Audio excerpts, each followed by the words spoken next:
journalist and author Douglas Murray. Shalom. Shalom. Good to see you. Thank you for coming to our studio here in Jerusalem. Yesterday, you received an award of appreciation from the President of Israel, from Minister of Diaspora. First of all, a few feelings after receiving this award. I was deeply moved and honored. Minister Chikli and the President asked if I would come to Jerusalem to accept this award, and I was enormously touched. I mean, I'm just a writer and a journalist and say what I see, and you don't do it for awards or anything, you just do it because that's my job as I see it. But it was enormously moving to be honored for my work, and it was a very moving occasion for me, and many friends of mine from Israel who I've known for many years were with me in the audience, and it was a wonderful occasion. Yeah. Now, you came to Israel very soon after October 7th. In the beginning, did you understand that you would become a soldier of Hasbara, or you came to be here and see from up close? Well, I don't see myself like that. I mean, I just, as a writer and as a journalist, I think it's very important to see things with your own eyes. And that's always been my policy as a writer, that you have to see things. Many people sit in chairs on the opposite side of the planet and comment on things. I don't think that's right. You can only see the truth if you actually see it with your own eyes, speak to people, witness, and report back. And that's all I've tried to do. And I'm very moved by the reception I've had around the world, but not least in Israel. And I suppose I intuited early on in this conflict, in the immediate aftermath of the 7th, that a lot of Jews, as well as Israelis, I think already felt rather alone. I'm not Jewish myself, but that already deeply worried and saddened me. It shouldn't be the case that a country is attacked and is then made to feel like it's not got sympathy or empathy from the world. And I suppose since I've covered a lot of conflicts involving this country and other conflicts around the world, but the first conflict I covered here was in 2006. Mm-hmm. And I suppose I already sort of guessed this might be the case. And I guessed early on that, correctly as it turned out, that the world would spend very little time concentrating on the 7th and would immediately move on. Right, because at the beginning, of course, Biden and many leaders from around the world, it felt like there was a giant embrace from all the worlds to Israel. But you said that even then you felt that you understood that it will go away. Yeah, I mean, I was in New York on the 7th of October, and the next day went down to a demonstration in Times Square at which there were people celebrating the massacre in the heart of Times Square in New York. That was an early warning to me, I thought. Then I thought, I've got to get there as soon as I can, because I thought they'll move on. They'll immediately move on to Israel's response. Soon we'll get proportionality as an argument. Soon we'll get all of the usual things that come to Israel and are used against Israel whenever Israel defends itself. And I think it's monstrously unfair the way that Israel is always portrayed in the international media, or much of the international media, and monstrous the way in which people who do express sympathy and empathy for Israel after an atrocity like the 7th of October, then sort of have their sympathy for a bit, and then transfer their sympathy elsewhere. I find that deeply dishonest and worrying. I mean, the year before... Is it anti-Semitic? Of course, some of it's deeply anti-Semitic. The year before I was here, I was in Ukraine with the Ukrainian armed forces as they were pushing back Vladimir Putin's armies. And nobody, when I returned from Ukraine, said things like, are you sure that the Ukrainian army are acting in an entirely proportionate fashion? Nobody was concerned about Russian casualties. Nobody was concerned about trying to stop Ukraine winning. In fact, every Western leader gets a sort of testosterone boost, it seems, whenever they discuss Ukraine. They always, to the end, absolutely will them on. But with Israel, it was never like that. And I think there's a lot of questions about why. But I said at the very beginning of this conflict, and I stick to it, that Israel has to be allowed to win. And I said at the beginning, this will be the case, that Israel will be allowed to win a bit. But the people who say, yes, you can respond to the atrocity of the 7th will fall away. And that's what we've seen. I think it's lamentable. Even the United States of America, Biden, with his declaration to Iran, to Hezbollah, to the Arab world, don't. Now, for some time already, he's saying to Israel, don't. Yeah, I mean, there's lots of explanations for that. I mean, first of all, Biden has been better, in my view. The Americans have been slightly better. The Democrats have been slightly better than some people might have expected. That's not to make a partisan point. It's just that there's more pressure from an anti-Israel direction within the Democrat Party than there is within the Republican Party in America, although the Republican Party certainly has its own problems in this area as well these days. But yes, I mean, broadly speaking, I think Biden has been relatively supportive. Even when he has said things that are critical, he has continued arms supplies, for instance. However, in recent weeks, I'd say, as the IDF has been more and more successful in ridding Gaza of Hamas, yeah, of course, the narrative has changed. As I say, I think that was totally predictable. It's always like this. I don't need to tell your audience. It's always like this. Exactly. Now I'll go back to the media because, as you mentioned, you said you knew what would happen. So sometimes do you ask yourself if it's worth the time? You go on the news channels around the world and you try to present the truth, but you see the other side, they don't want to understand, they're ignorant. Do you feel that you can make an influence, or it's basically to the audience? I mean, I think I would do what I do even if I didn't think I was making a difference. But as it happens, I think I am. My belief has always been that one truth can puncture 1,000 lies. Obviously, in the age of social media, that theory is being put to the test in real time. But I do believe it. And I believe that even, when I speak to very hostile media, if you can show up what they don't know, for instance, if you can just show up how ignorant most of these journalists are. Most of my interviewers are wildly ignorant about the situation. I had one the other week in South Africa who seemed to think that she was an expert on this region, and turned out she'd lived in Doha for a while whilst working for Al Jazeera. But even on a clear day, you can't see Gaza from Doha. But, you discover these people, they have an agenda. That's the real truth. A lot of the media has an agenda. Now, I mean, in a way, that's their right.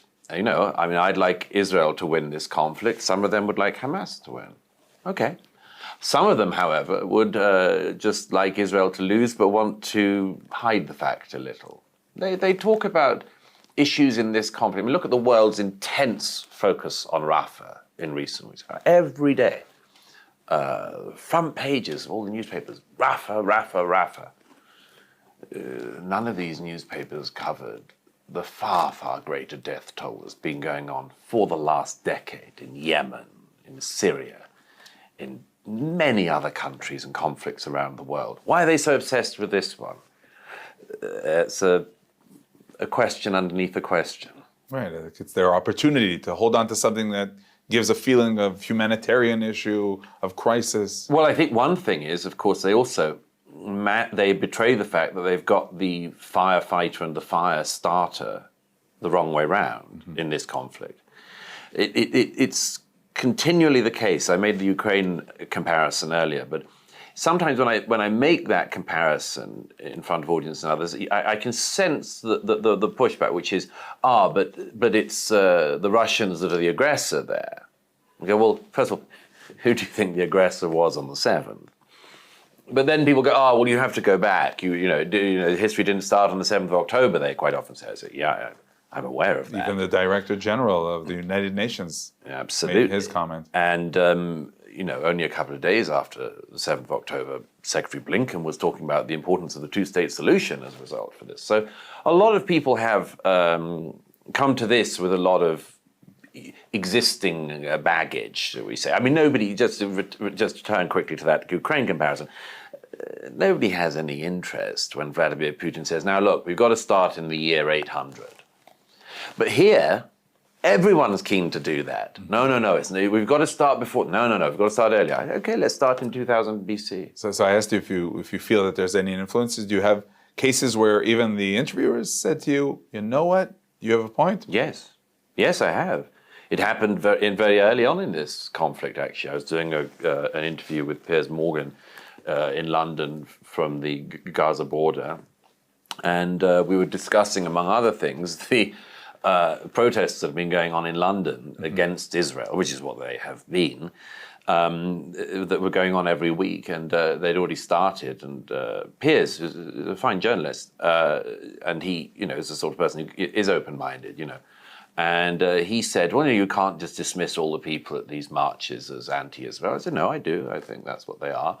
And he said, well, you just sort of pushed on it. And I said, look, if you went for a march one week and even some people on it were calling for the murder of all black people, would you go on week 2? And if they were doing it still on week 2, might you drop out by week 3? And he said, yeah, no, I would. Yeah, same thing. Now, in terms of the humanitarian aid, that's another issue that the world has to understand what Israel is doing. First of all, what is your opinion? Do you feel that it's right that Israel is giving so much aid at this point with our hostages still there? Well, it's a very uncommon situation, isn't it, in the history of warfare, for one side to be fighting and also nourishing their opponents. I think it's an extraordinary testament to this country that it does that, but it's highly unusual. I can think of no other conflicts, actually, that I've covered or seen or read about in which that's the case. There seems to be a perception that Hamas is allowed to start a war, and then when it loses a bit, is allowed to say, let's pretend we didn't start it. Again, I know of no law of war that allows that. The humanitarian aid situation is a very, very big problem. Because, of course, as everyone knows, Hamas enjoys Palestinian casualties as much as it relishes Israeli casualties. It's an uncommon situation in war for one side to not only want the murder and death of its enemies, but to also wish that its enemies will kill its own people. Well, of course, that's because Hamas is a death cult like ISIS or Al-Qaeda. But that means that the laws of war are different. But it's very peculiar that the situation that Israel is forced into, where it has to fight this very uncommon enemy, and yet is also expected to supply them and much more. There's no doubting the appalling suffering of many of the citizens in Gaza. But that's what happens if you start a war. And we mentioned the hostages. Does at least that issue touch people's hearts? Yes, although I think that, again, I predicted this from the beginning, that it would slip away. We'd get into that absurd and obscene tally that is always done in any conflict involving Israel, where, if 1,000 Israelis are killed, the world would sort of allow Israel to kill 1,000 Hamas. Anything beyond that, not allowed. Again, that's not how the British Army operate. That's not how the American Army operate. And we've not had in any recent conflicts, I think in any conflicts, the American or British armed forces being told to stop defeating a terrorist enemy because civilian casualties are too high. Very different in Fallujah. Very different in Mosul only a few years ago. The ambition with Mosul was to eradicate ISIS, and that was pretty much achieved. But at what death toll? The world didn't care. With Israel, they care obsessively. And when it comes to really talking about the hostages themselves? Well, I'm horrified and amazed by the way in which the world has effectively forgotten that there are more than 100 Israelis who are still held hostage in Gaza. By the way, one of the great sadnesses of that, as well as the agony of the families, one of the great sadnesses of that is that as the months have gone on, and I was there at the Sheba when the first children were returned, and I've watched, at Ben Gurion Airport and elsewhere as the posters of people who have been returned come down. And of course, we're now in this situation where there are, of course, still women and children in captivity in Gaza. This terrible situation where, we're basically down to men. And something I've tried to stress to international audiences, among others, is, there's also no crime in being a man. There's no crime in being a 21-year-old young man from the Nova Party or a 74-year-old grandfather from a kibbutz. And much of the world seems to have forgotten that. And then there's the added thing, which I think is worth mentioning always, which is the obscenity of the interpretation of prisoner swaps, hostage swaps, as though there's any comparison between a Jewish child stolen from their home by Hamas from their bed with the pajamas and some multiple murderer of Jews who's in an Israeli prison. And the idea that these are equals is obscene. And whenever I hear that language talked abroad, I always raise it. Now, we're talking here basically a lot about how to present this story to the world. Advocacy, hasbara, it has many names. And the question is, if the state of Israel, if you feel that the state of Israel as a state officially should be much more in this battlefield as well, of presenting the truth, of hasbara, of advocacy. Well, I mean, all I can do as a journalist is to tell the truth and report on what I see and then interpret it to any extent I can, try to explain my understanding of the situation. Israel, the Israeli state, like all states, has the right to explain its case and advocate its case. And of course, in Israel, it's slightly more complex than everywhere else because, there are something like 8 million people in this country who believe they know how to do Israel advocacy. I would just observe that in all of the conflicts I've seen this country involved in, the situation in terms of getting information out into the world is better now than it ever has been before. I mean, there are always exceptions, there are always mistakes made, there are always things you could do better. But in terms of actually getting information out, it's night and day difference over the last 20 years. It used to be incredibly... There are incidents like everything to do with the Shifa so-called hospital in Gaza. These things that have been argued about in the international media, I reckon even 10 years ago, Israel would not have put out footage, would not have invited journalists in to go and witness for themselves, the arms, munitions dumps, and so on. So I think that has to be noted. But then there's always a limit to what can be done from this country, because at some level it's a numbers game. There are multiple countries at the United Nations who wish this country serious ill. And many of them have very powerful media. I think of organizations like Al Jazeera. They're able to spread a Qatari worldview around the world. And there's a lot of money, a lot of influence. And so I think there's a sort of limit, in a way, to the ambitions that Israel can have to persuade. I mean, you're going to have a tough time persuading everyone in the region, let alone the wider world. But that doesn't mean it shouldn't be done, that the truth shouldn't continue to be put out there, because it should.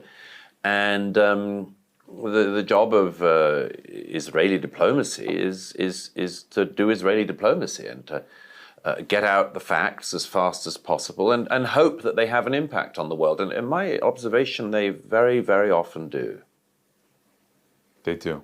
Yeah, despite what we're seeing, despite what we see mainly on the news outlets, it affects it. It's helping. Well, I mean, let's say in any Western country, let's say 10% of the public, like Israel, have positive feelings. Maybe 10% of the public have totally negative feelings, and about 80% just want to watch the football. Now, one of the successes of the Hamas and the Palestinian cause in recent years has been to try to speak to and influence that 80%. I think that a lot of people have forgotten that those majority publics are very much up for grabs. Now, those majority publics don't like the killing in Gaza. They don't like watching it on the nightly news. Who does? But in that case, those people also just have to be reminded, again, who's the aggressor here? Who started this? And who are the deaths actually on? They're all on Hamas, in my view, all of them. And if people realize, this has also been something I've said since the beginning of this conflict, but if they realize that the so-called calls for peace, the calls for ceasefire, each and every time set up the preconditions for the next conflict, then maybe those calls could be at least diminished a bit. My view is that most conflicts end because one side wins and one side loses. Mm-hmm. They don't stop because of an endless draw. I would like Israel to win. I'd like Hamas to lose. Other people want it the other way around. Fine. I'd like to end with going back to the massacre itself. As you mentioned, you came here very quickly. You visited the horrific scenes, the kibbutzim, the demolished kibbutzim, the different areas. You met wounded, you met family members. You also saw the 45-minute film documenting the horrific acts.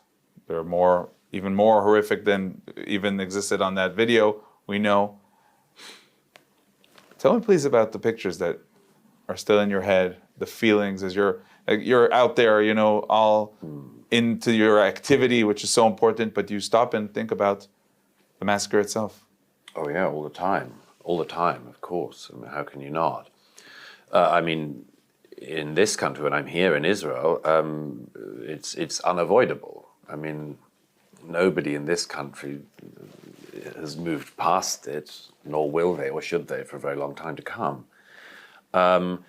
Maybe in the outside world, it's easier for people to forget. I don't doubt that at all. I don't forget it. I don't forget the scenes I've seen and the people I've spoken to or the bodies I've seen. They're seared into your memory. And as the weeks and months have gone on, of course, more and more people from outside of Israel who are friends of this country have come, and often on missions and other things. And there's sometimes been a certain feeling of concern about that, I know, from some Israelis, particularly in the south. Nobody wants their kibbutz to become a sort of tourist destination. And I understand that it's a very sensitive, difficult subject, but I have said to people who've come through from America and Canada and elsewhere, that it is very important to see, even see at this late stage of the ruins of some of these communities. It is important because people will have to bear witness. Mm-hmm. I said at the beginning today that I have this sense that it's vital to go and see things with your own eyes. And I've been constantly in the last 6 months reminded of this because I have come across people, as I knew I would, who claimed that what I've seen with my own eyes didn't happen. There are always psychopaths out there. There are always sick people, sure. But I know how wrong they are. And I know the people, it's not just those people, those are a certain type of extreme, but I also know the people who've minimized it. Mm-hmm. And I'll never let them get away with that. So is it important to watch those 45, 47 minutes? Well, that's a very difficult ethical question. I don't think it's something everyone should see at all. I think it's important for any journalist to see. Maybe it's important to remind the world as often as you can of what this really means. I've come across people in recent months who've interviewed me who sort of said, we know that what happened on October 7th was bad, but... So those people should... Those people, I think, don't get to but quite so soon. Mm-hmm. Because Israel hasn't got to the but yet at all, and nor should this country. And much of the world still remains, as I expected would happen, but much of the world still remains pretty ignorant of the actual details of the horrors of what happened that day. I've seen a lot of it and will never forget it. And I suppose part of my self-appointed task is to make sure the rest of the world doesn't forget it either. So I just want to end with this. You mentioned how difficult and how Israel is still really in a time of mourning and a time of big challenge. But you also encounter the strength, the faith, the courage. So I'd like to end with that.